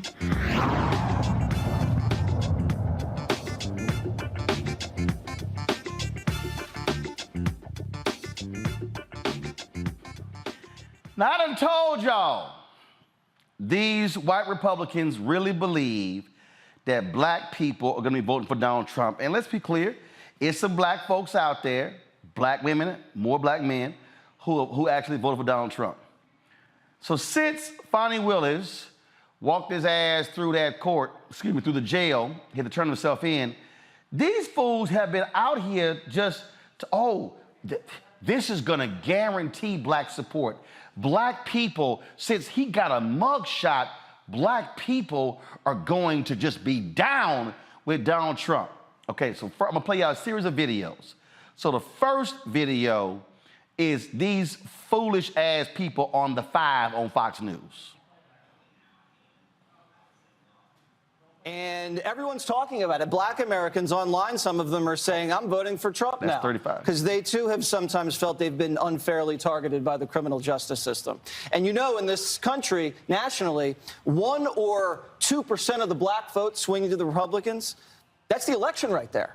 No, so the not. Democrats have overplayed their hand. They've done something that no one else has ever been able to do, and that's make Trump a sympathetic character. They've made him a martyr. And now I want to get arrested because I definitely need some sympathy. No, you don't, Jesse. Not time. Okay, now you got this total idiot, Grant Stitchfield. Remember, that fool was on NRA TV, and then, of course, that got canceled. I think now he on Newsmax or some other show that nobody watches. Listen to this absolute asshole. Blur out his shirt just in the essence of good taste, but listen to this, gentleman. Support President Trump. You want to know why I'm here to support President Trump? Because they done did black men like this for decades. Black men had been experiencing these kinds of fake arrests and false arrests over decades. Right. And that's whether that's true or not, it certainly is how many in the black community feel. And I think this is endearing, especially many black men, to President Trump. Okay. All right. So there's this group, this Republican Accountability Project, and they put this video out, and my man just went hard on these idiots. Watch this. White supremacy, that's the problem. This is a hoax. Tucker may be gone, but Fox hasn't missed a beat. And as one black lady I spoke with earlier today here in New Orleans said, Trump's a gangster. That's so fucking racist. Nazi Germany. But there's more. The mugshot has breathed new life into the Trump campaign and broadened his appeal to black Americans. That's Jesse Waters saying black people have an affinity for criminals. That's like saying white cops have an affinity for shooting unarmed young black men. Well, actually, that's true. Today, my garbage man told me he's buying mugshot T-shirts for everyone he knows this Christmas. When was the last time you think this motherfucker talked to a garbage man? You're a moron! And like most Republicans, he's a whore and a hypocrite. Single motherhood benefits them, the Democrats. That's Jesse lecturing us about marriage and single parents. For the record, this fucking cliche ditched his first wife and the mother of his children for a younger woman at Fox News. We live in a country of dark contrast, where one guy speaks for justice and one guy will sell us down the road for a porn star and a handful of rubles. And guess which one is on Fox tonight? Put down the mic. Shut the fuck up, Donnie. Go fuck yourself. Sexy time. Yes! Yeah, okay, that was really American, I'm sorry, not Republican Accountability Project. All right, so here is the extended version of the idiotic comments from an absolute white supremacist, Jesse B. Waters, on Fox News, who is their new golden child. Broadened his appeal to black Americans. Over the weekend, with the help of mugshot merchandise, the Trump campaign raked in over $7 million. Today, my garbage man told me he's buying mugshot T-shirts for everyone he knows this Christmas. The mugshot's up on the side of buildings in the inner city. The 2016 phenomenon's happening all over again. Trump won that election because of a laser-like focus on the forgotten man. A bond was formed back then that can never be broken. And there's a new forgotten man, the black man. Democrats have forgotten about him. The media and the professional class are so fixated with smearing and disqualifying one man that they've forgotten that the Democratic Party should be fixated on fixing problems. Better wages, better jobs, better schools, better health care. Democrats have overpromised and underdelivered for black Americans for decades. All right, enough of his bullshit. Okay, this is how stupid these people are. Go to my iPad. So this idiot, Charlie Kirk, and this is what Jesse Waters was talking about. I told y'all they dumb. He goes, Trump mugshot mural in Atlanta. The backfire continues. And so this is the video right here, y'all, because they're claiming, oh, yeah, black folks are riding hard with Donald Trump. Here's the problem, y'all. That mural actually says, MAGA, my ass got arrested. That's how stupid they are. They literally are trying to play this whole game oh, black people, they are cheering Donald Trump. In fact, this other idiot, Benny Johnson, this fool actually posted a video by saying when the Trump, when his motorcade was taken through black neighborhoods, and I found out when I was spending some time in Atlanta, that wasn't his choice. The sheriff's office drove his ass through those parts of Atlanta. This fool, Benny Johnson, put out a video by saying, See, look at this. They're cheering for Trump. Black people, after he got arrested, they say it's been unfair to us, and so it's unfair to him. I'm trying to actually find the tweet. It really was one of the dumbest things I ever seen in my life. I'm gonna find it in a second. But this shows you how stupid they think black men are, Mustafa. Now all of a sudden they care about wrongful prosecution. Now they care about the criminal justice system. Now they care about black men. Get your punk asses out of here.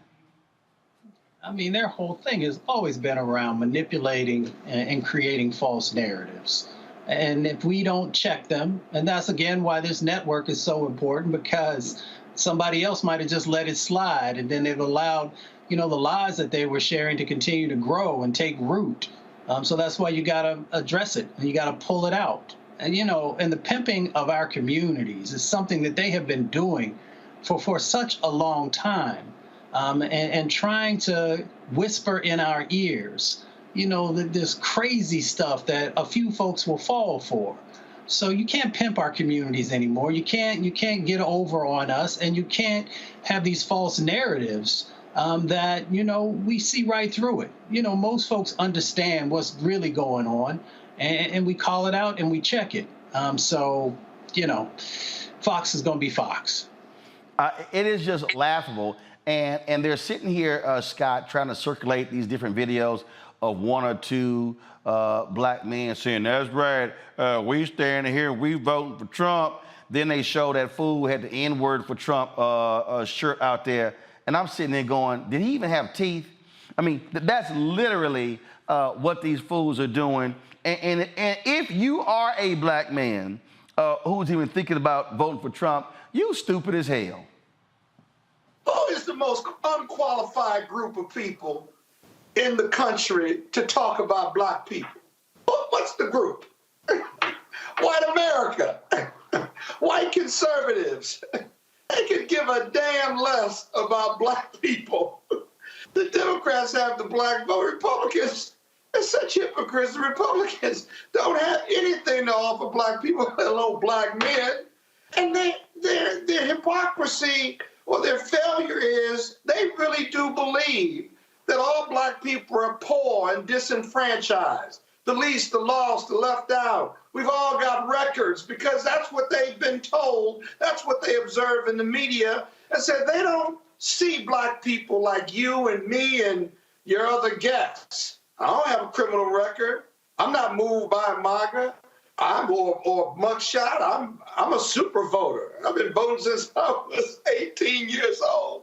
And yet this rhetoric. And by the way, since when did the Republicans and conservatives care about the criminal justice system? Now they care about it because they think the criminal, their own criminal now can identify with black people? I think not. It reminds me of Marjorie, what's the woman's name? Conservative from Georgia. Marjorie Taylor Greene. She and some of her conservative members went and protested outside the D.C. jail to protest the conditions of the January 6th insurrectionists and how they've been treated and jail conditions. And my first reaction to that publicly was, welcome to the struggle, Marjorie. Now you care about prison conditions because white people are in prison. But black people have been oppressed in prisons for decades, for hundreds of years. So welcome to the struggle. It is the biggest bunch of bullshit I've ever seen in my life. And it lacks reality or basis for it. It just does. And so I don't think we should even be talking about this so ignorant. No. I know it's a show and everything, but I think we need to move on from this. No. See, why not? Why not? See, that's no, Scott. I'm trying to explain to you. That's the mistake. See, Rebecca, again, it's understanding the game. It's understanding what they're doing, and the mistake that some black folks have made and some Democrats have made is that if you don't call out the hypocrisy, if you don't call out the BS, what happens is then mainstream media picks these things up, and all of a sudden it becomes a thing. Look how look what happened when black people did not address black men not voting for Stacey Abrams. That thing metastasized, and you begin to see stories all over the place. And when the data came out, it was an absolute lie. It is I have, as somebody who's been in the media since I was 14 years old, I have never said, let a lie stand. You must attack it, you must obliterate it, and you must show the people who they are. Here's a perfect example. This white conservative, Benny Johnson, has 1.8 Twitter followers. This is what happened. He put this out, and all the people ran with it. And again, they all run with it. That mural, they've been running that, the mural in Atlanta, see, they down with Trump.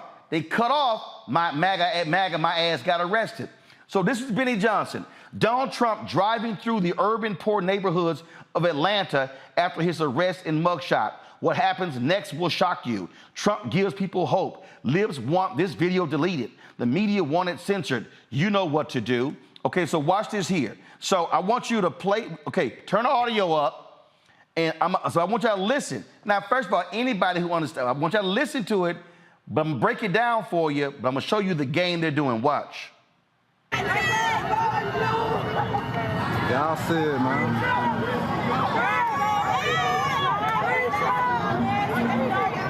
Which one are you in, though?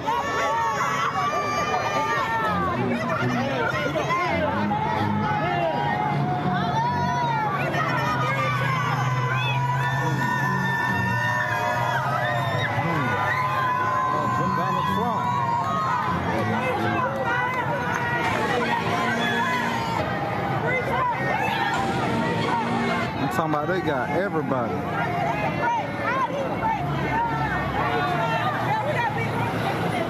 Look at that fucked up. All right, so all of these Republicans, ooh, look at that. They cheering for Trump. First of all, they also cheering his ass got indicted. Okay, that's what they're doing, Rebecca. But the thing here is, this is how they spin it. So what they do, this is the game. They run this video on social. All the conservative folk begin to recirculate it. It then goes on the radio shows, the digital sites, Fox News. And now they create this whole thing. Ooh, look at the black folks supporting Donald Trump. When we know that's a lie. And again, I was told point blank, Trump didn't drive through the hood when he was going back to the airport. They drove his ass through the hood. I was told that point blank, okay? But again, you have to call this out, because if you allow it to even gain a small foothold, it can actually take off from there. Rebecca? So first of all, only black men can talk about the experience of what it means to be a black man in this country. Full stop. Only black men can talk about issues that impact black men with full authenticity, full stop, no one else. Even as a black woman, I can't speak on behalf of black men. I can't tell black men what their experience as black men is in this country or even in this world. So for white people to have the audacity, and for these particular white people to have the audacity to think that they could talk for and behalf and authentically about black men is purely ridiculous. I can't even do that as a black woman, and I am black.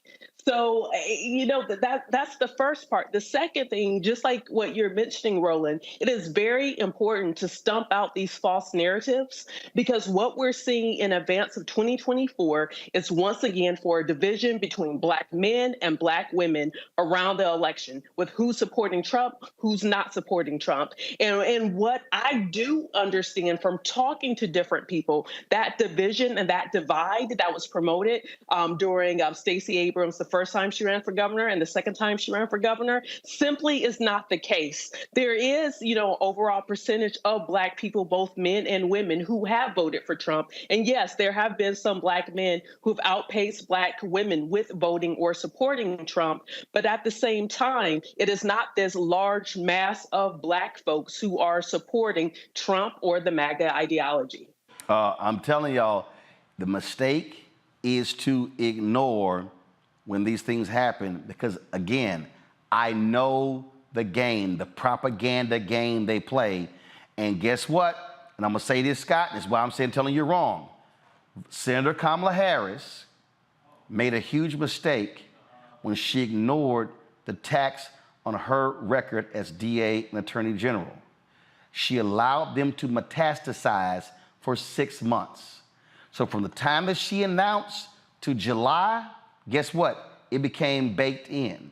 I can show you numerous other examples of what happens when people let things run amok and never address it. No, the response has to be you crush it and you call it out the moment it rears its head so it doesn't gain a foothold. That's what you have to do. I gotta play this here, y'all. Peter Navarro, who was a Republican, of course, worked for Trump, another one of these lying fools. Of course, he's facing contempt charges. He had a news conference outside, and this white woman was holding a poster, and it was just too great because he tried to snatch it from her, and she's like, nah, that ain't gonna happen. I just gotta play the video because I just frankly find it to be hilarious as hell. Watch. Situational. Yes, okay. Why? All right. So here's the problem here. It's like, where's the CNN? CNN here? Is CNN here? Anybody want to own up to that? Here's the problem. Hero. Who's this? Come on. Bro, you're already Come on. facing charges. Yeah, I get it. Go ahead and commit a crime. You've been here this whole time. Situational. Yes, okay. Why? All right. Situational. Yes, okay. Why? I'm sorry. I just think that's awesome. I just think, Mustafa, I just think that's, she like, oh, hell no, you already facing charges. It's like, you gonna talk, I'm gonna talk right behind your ass. She's like, you done caught a charge, you want to get another one. That was something else. I'm just saying, I like it. All right, y'all, I gotta go to the break. We're gonna come back, quick conversation. We're gonna talk about AI and its impact and dangers, how it impacts, especially black folks. You're watching Roland Martin Unfiltered on the Black Star Network. Hatred on the streets, a horrific scene, a white nationalist rally that descended into deadly violence. White people are losing their damn minds. As an angry pro-Trump mob storms the U.S. Capitol, we've seen shooting. We're about to see the rise of what I call white minority resistance.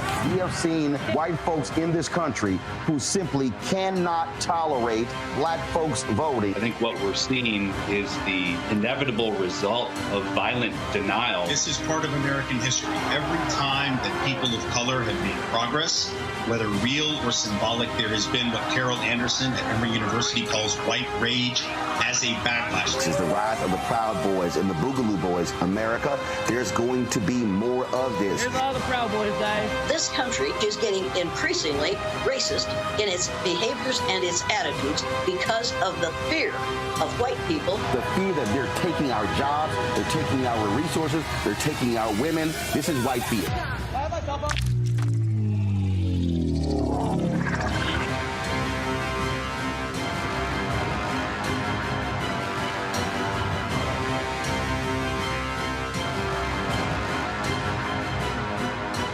On a Next A Balanced Life with me, Dr. Jackie. Summer is flying by and back to school is just around the corner and fall is here. That's right, a new season is upon us.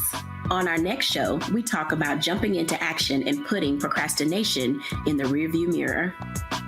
That's on a Next A Balanced Life with Dr. Jackie here on Black Star Network. What's up, everybody? It's your girl, Latasha from the A. And you're watching Roland Martin Unfiltered.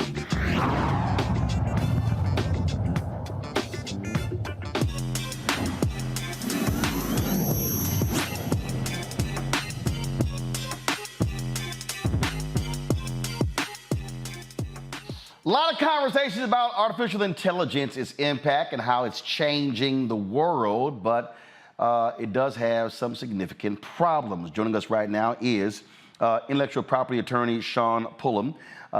Joins us from Dallas. Sean, glad to have you here. Great shirt. Scott won't like it, but he'll get over it. But I'm sure Mustafa does. Alpha's always ruining everything. So here's the whole deal right here that we're seeing this now with music and Hollywood, the SAG-AFTRA strike that's going on. And everyone is talking about, again, how these studios, how they want to use AI and control the image and likeness of people in perpetuity. That's correct. I mean, AI in and of itself is a good tool. It can be used, however, for good or bad, just based on how people are aware of what it's capable of or not. And so the studios, they're using generative AIs to bypass the writer's strike. You can do deep fakes and be able to modify images, replicate voices, so that you could definitely use a actor's image and likeness well beyond their death, and possibly, yes, in perpetuity. And that raises a lot of legal concerns in the copyright, trademark, and legal space, especially in not just in intellectual property, but also even in the criminal law space. There's aspects of it there. So when you talk about dangers, what do you see as the top two dangers of AI? So the top two dangers of AI, one is bias. Bias happens either in the programming or the training data that is used to create artificial intelligence systems. And when we say bias, it's a slant.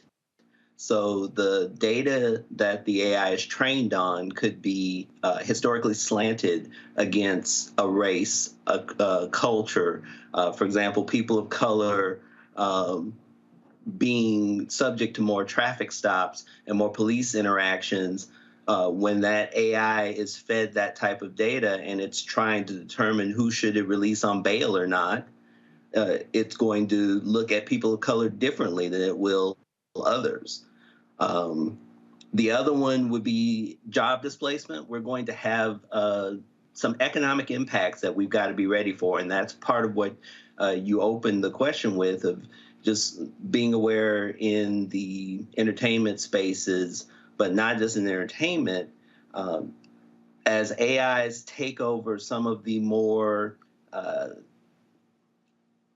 how would we say, the more task-related jobs that can be repeated very quickly and can be automated, you'll find then who's going to do that work? Where are those jobs going to go? In fact, the World Economic Forum said that by 2025, there's going to be a displacement of nearly 85 million jobs worldwide. And however, now there could be close to 97 million jobs also created, but they're going to be in a different space. And those are the things that we have to be aware of and be prepared for. Questions from the panel. Mustafa, you first. Fred, I appreciate all the work that you're doing in this space. You know, you had mentioned about the data and that playing a significant role in the evolution and growth of AI, and it could go either direction. You know, the question becomes, how do we better prepare our folks with the education that's going to be necessary to be able to navigate this new world that AI will play a significant role in? That is a great question, and it amounts to making people aware of what's going on, getting them involved in the conversations, making them involved in not just the technical conversations that are going to go on, but the political ones, because we're going to have to elect the next sets of leaders that are going to decide the policy, the regulations, the rules that will follow all around this. And so making sure that our people are aware and educated and on top of this and at the forefront of it, because as I'm sure you all know, technology tends to lead lawmaking by years, if not decades. And so we need to try and get in front of this, and we need to be at the table as we try and get in front of it. Rebecca. Thanks for joining us tonight. Last month, President Biden signed an executive order directing the executive agencies to root out bias and the design and use of new technologies, including AI. Do you think that move by the White House is enough to help either start the conversation or actually do something meaningful in rooting out biases in AI? I think it's enough to start the conversation. I don't know if it's going to be enough to do something meaningful. We can start task forces. We can start, all sorts of things. And we may or may not create change if we're not fully aware of what's going on. It depends on how much information you can really get to those task forces. It depends on how much of the underlying data that the developers of these artificial intelligence models is willing to share. It depends on how much they might be, by rules or regulations, ultimately forced to share as to how the data is being used and how where the historical data came from, how the model is being trained, because you're going to get into a fight between those trying to understand and regulate and those who created it and said, that's a trade secret. That's, if I tell you everything about my data, now I've lost my secret sauce. Scott? Really appreciate the discussion, but you said there were some good things about AI. Can you discuss the good, the bad, and the ugly with AI, and when and how should we regulate it as a country? Well, the good, it creates efficiencies. It allows us to do things more efficiently, more effectively, more quickly. And that's where jobs can become impacted to be eliminated.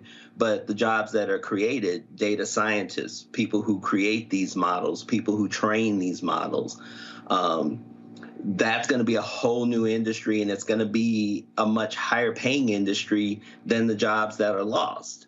But we have to be aware and be on top of it to be educated in those fields so that as these jobs become available, we're stepping into those roles. The bad, it can be used, as I said, for good, but it can be used for bad. There are criminal elements that can exploit these same tools, and they can exploit them to copy parts of, literally in 3 seconds, I could capture enough of your voice that I could then duplicate it and create a recording to say whatever I wanted to say. So what if I then call, your spouse and say, hey, I was applying for something. Can you pull my social security number out of the drawer and then hand me, give me that number? Or having an AI capture the voice of a child and have that call that child's parents and say, I'm been kidnapped. If you send a ransom to this location, they'll let me go. And there's no way in the real-time moment without that parent going and actually doing a verification on that child's whereabouts, location, outside of that phone call to know, is that real or not? So that's the good, that's the bad. The ugly is that the technology is still already, this is stuff that's already out here. It's already available. It's going to get ahead of us more so if we don't step in near immediately and start the regulation process and start the review process and start getting people involved in the conversation. All right. Well, we're going to keep certainly doing that. Sean Pullen, we certainly appreciate you joining us. And it is here. People keep saying it's the future. No, it's actually now. It is right now. Thank you all for having me. I appreciate it. Thanks a bunch. Folks, that is it for us. Let me thank Scott. Let me thank Rebecca. Let me thank Mustafa as well. We were sitting here talking about somebody we were talking about before we went to the break, and we were showing that wonderful video of that fool P. Navarro trying to snatch the sign. You know what? I just thought it was just too level. I got to see it again. Roll it.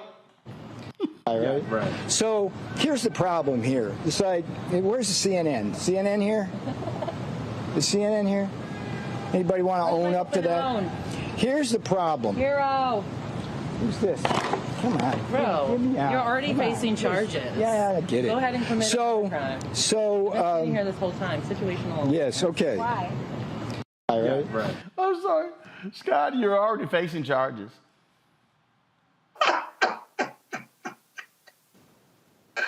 You didn't leave him alone, man. You ran that video twice. Shit. You know Get what? out of here, man. Bring us home. You know what? You absolutely right. Run that shit out. Run that shit out. Right. So here's the problem here. It's like, where's the CNN? CNN here? Is CNN here? Anybody want to own up to that? Here's the problem. Hero. Who's this? Come on. Bro, Get me out. you're already facing charges. Yeah, I get it. Go ahead and commit a crime. I've been sitting here this whole time. Situational. Yes, okay. Why? She got the shades on. It's like, you're already facing charges. I've been here the whole time. You should have situational awareness. I'm sorry. I just had to play it again. Why? Because Scott complained. All right. Mustafa, Rebecca, Scott, I appreciate it.